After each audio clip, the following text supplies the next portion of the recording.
అదేవిధంగా SC ST minority BC గురుకులాల్లో కూడా అనేక ఖాళీలు ఉన్నాయి.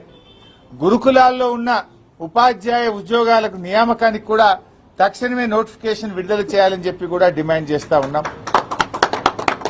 గ్రూప్ 1, గ్రూప్ 2, గ్రూప్ 3, గ్రూప్ 4 వీటిలలో కూడా అనేక ఖాళీలు ఉన్నాయి.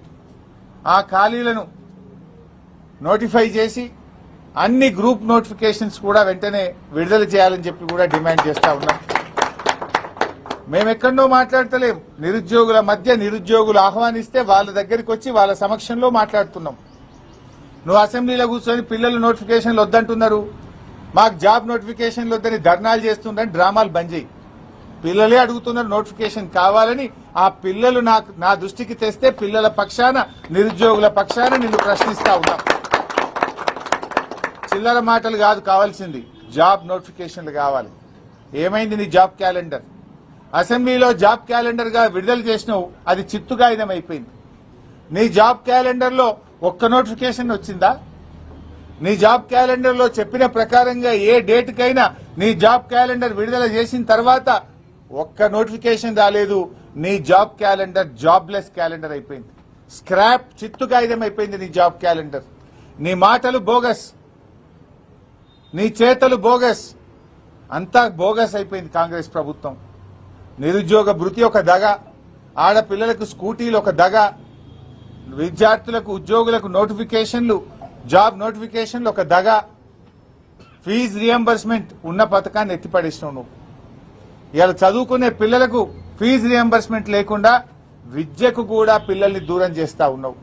ఏమంటుండ్రు రేవంత్ రెడ్డి? హోటళ్లలో పనిచేయాలట, చిప్పలు కట్టుకొని పనిచేయాలనా? ఉద్యోగాలు ఏవా రేవంత్ రెడ్డి అంటే?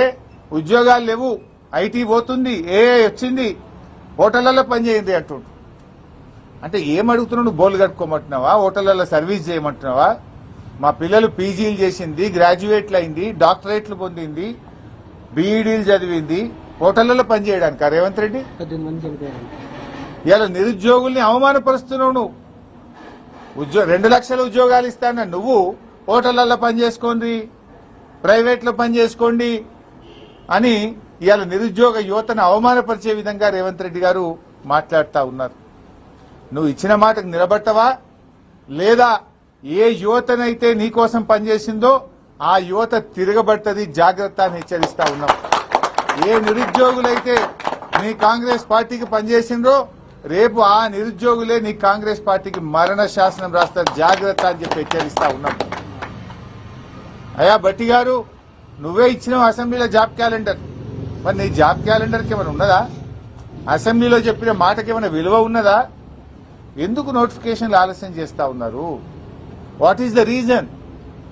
పాపం పిల్లలు లక్షల రూపాయలు ఖర్చు పెట్టుకుని హైదరాబాద్ లో దిల్సుఖ్ నగర్ లో, అశోక్ నగర్ లో రూములు కిరాయిలు తీసుకొని, కోచింగులు తీసుకొని లక్షల మంది పిల్లలు నీ జాబ్ నోటిఫికేషన్ల కోసం కళ్లల్లో వత్తులేసుకొని చూస్తా ఉన్నారు. అనేక జిల్లా కేంద్రాల్లో పిల్లలు లైబ్రరీల్లో కూర్చొని రాత్రి పగళ్లు ఎప్పుడు నోటిఫికేషన్ వస్తుందా అని కష్టపడి చదువుకుంటా ఉన్నారు. అరే ఏజ్ రిలాక్సేషన్ ఇవ్వంటే ఇవ్వవు నువ్వు, అటు జాబ్ నోటిఫికేషన్ ఇవ్వవు, ఏజ్ రిలాక్సేషన్ కూడా ఇస్తలేవు. ఆనాడు బీఆర్ఎస్ 10 సంవత్సరాలు ఏజ్ రిలాక్సేషన్ ఇచ్చింది, నువ్వెందుకు ఏజ్ రిలాక్సేషన్ ఇస్తలేవు? ఎందుకు దాన్ని 34కే పరిమితం చేస్తా ఉన్నావు? ఎందుకు మొండి పట్టుదలకు పోతా ఉన్నావు? ఆ రోజు ఏమన్నావు? ఉద్యోగాలకు అప్లై చేసుకునే వాళ్ళకు ఫీజులు కూడా ఉండయి అన్నావు.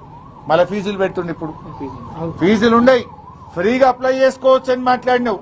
మరి ఇప్పుడు ఎందుకు ఫీజులు పెడుతున్నావు? ఫీజులు ఎందుకు పెడుతున్నావు? మేము భోజనాలు పెడతాం, ఫీజులు ఉండయి, మేమే కోచింగ్లు ఇస్తాం, మేమే 2 లక్షల నోటిఫికేషన్